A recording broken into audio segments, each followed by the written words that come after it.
जोहार और एमान गुड इवनिंग। आज मन सन बेया हो जाए तो दिने गम नहीं पाए राइते आए कोन भात खाई टाइम तो फेसबुक ऑन करके देखलो गोटे स्टोरी पोस्ट में भर्ती हो जाए। आज पुलिस के रिजल्ट है यूबी ए बी के रिजल्ट है किंतु मोहे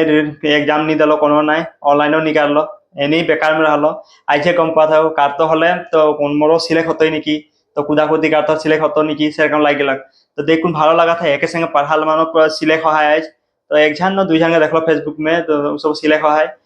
और जे मोर सांगमान पा है दादा में पा है सबके मोर दिए से कंग्रेचुलेशन। तो भाई खान पा है ভাল खब लगा थे सब सुन कुल মানে ফেসবুক দেখ মানে বহুতে ভাল লাগলাক কিন্তু একটাই নিজের নিজে কাটি হলে পাতো নেকি ওটাই একটা অলপ মন में হেৰি লাগি आज है मन में लगा था कि नेक्स्ट टाइम में जरूर अप्लाई करब और मैं अलग खुदा खुदी करम बोल लगा था। तो आज आरो काइले होई कि जे काम होता माने जेखान हेरिटा होयला रिजल्ट देल ओकर देखुन जेखान पेया लागल पीछे आरो भुला जाय खल